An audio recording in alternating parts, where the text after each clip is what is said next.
The Smite 2 launch has not went well for the publisher Hi-Rez, to the point of them actually announcing massive layoffs across their development teams. Smite is their flagship game, but Smite 2 hasn't really got any traction yet. But why? Okay, so I thought we'd do some research into what's been going on with Hi-Rez and figuring out why it actually is struggling so much. There's been a lot, and I mean a lot, of small decisions that have really impacted the launch of Smite 2's alpha. While a lot of these smaller issues are 100% solvable, a couple tweaks here and there are some big problems that have reared their head up, which I don't think can be solved with a simple patch or releasing some new gods. Let's talk about it. Alright, let's start with these employee layoffs by Hi-Rez. Hi-Rez Studios CEO Stuart Chisholm announced that an undisclosed number of employees at Hi-Rez Studios were going to be let go.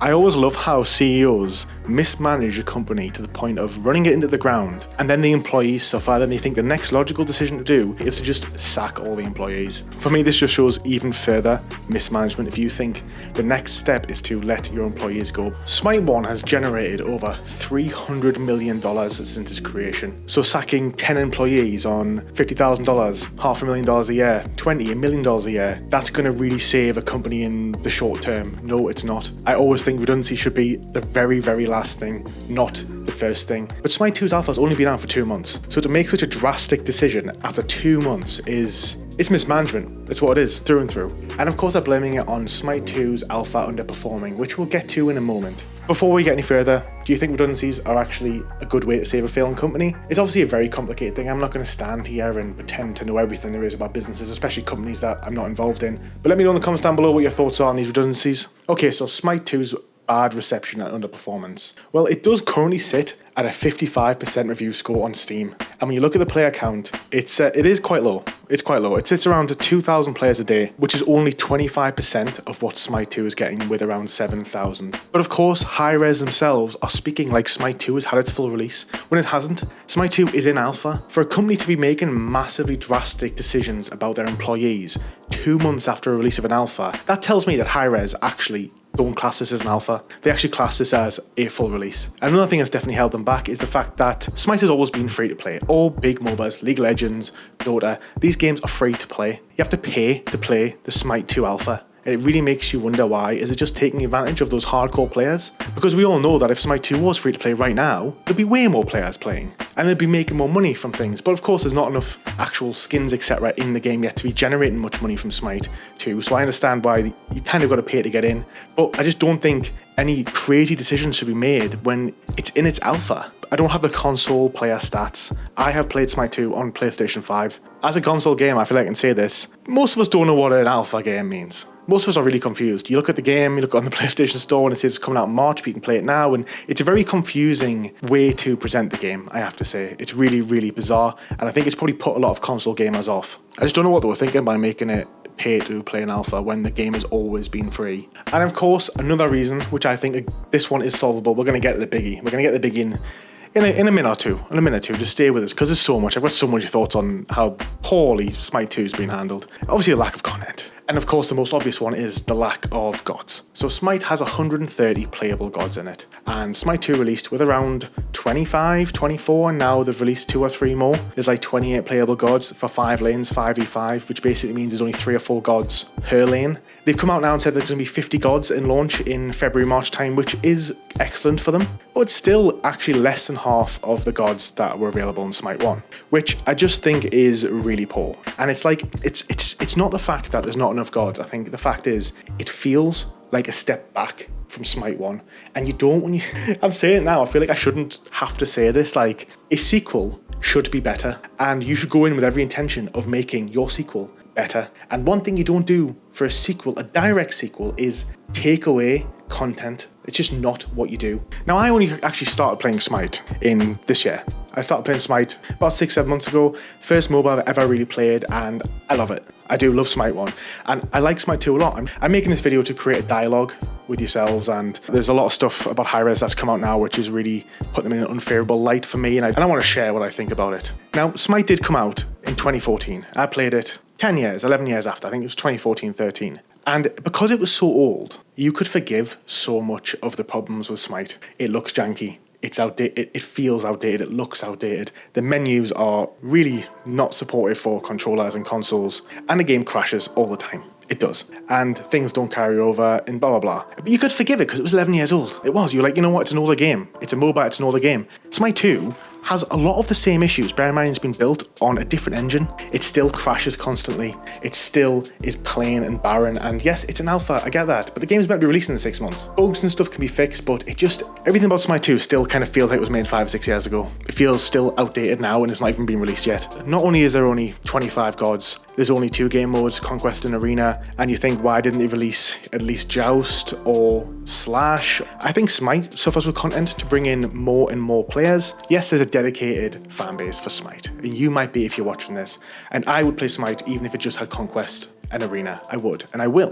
Games like Smite don't have the AAA player base like Call of Duty. They need to spend their whole time bringing in new players, new game modes, things like that. They need to be doing this, and Smite 2 should have come out with a brand new game mode that's never been done before. But instead, we got Arena and Conquest, and the Conquest map is slightly different. There's a few different mechanics like hiding in bushes, but ultimately, it feels very much the same as Smite 1. It feels like it's a patch of Smite 1. If you've played MOBAs for a long period of time, you'll know that the maps do change every couple of years, maybe 4, 5, 6 years.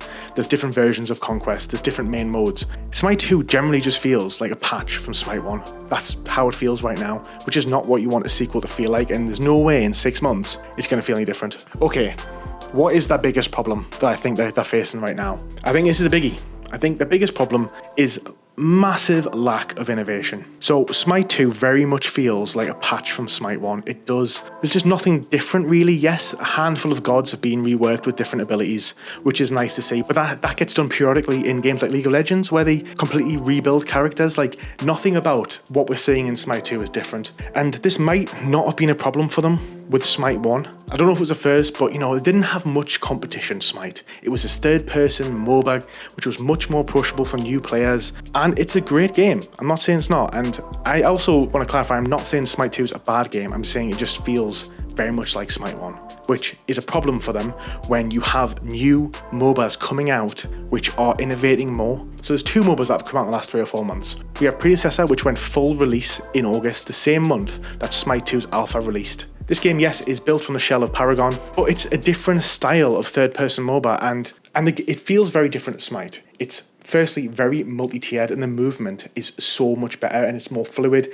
The game has much more realistic graphics, which I think will really bring in a lot of console players over it. It's different. I personally don't think it's as good as Smite. I think Smite is better than Predecessor, but it's different and offers a different experience, and I think there's been more work gone into Predecessor than there has gone into Smite 2. I really can't see Smite 2 having more content at its launch than Predecessor had at its launch. Bear in mind, Predecessor was made by an absolutely tiny studio. So firstly, we've got to compete against Predecessor, which is a way more visually stunning game. It's slower, it's different, but ultimately it's a third person over the top. Honestly, the multi-leveled map does make a massive difference to the game. It makes it feel much more immersive. It's just got more variation in it. And then on top of that, not only have they got Predecessor, they've also got Deadlock, which is out in alpha at the moment on PC only. It's a third-person team shooter and a MOBA, and the game is fantastic. It plays so well. It is visually stunning. It runs so smoothly. So now Smite 2 is going up against these 2 other over-the-shoulder third-person MOBAs,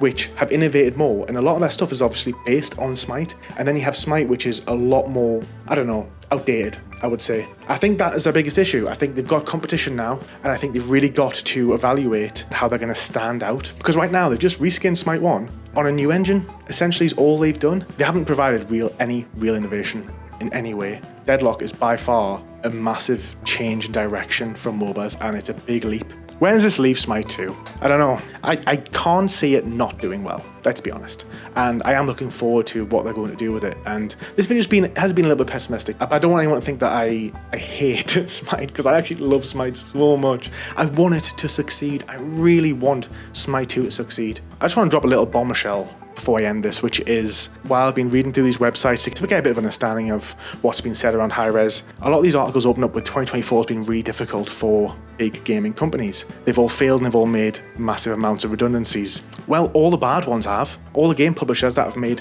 horrific decisions and made terrible games nobody wants. Yes, they have made redundancies and they are failing. But then you have games like Helldivers 2 and games like Space Marine, and they've absolutely outperformed anything they could have actually anticipated. So it's not that 2024 is a bad year for game development companies and game publishers. It's that 2024 is the year where people are stopping to buy big AAA shit.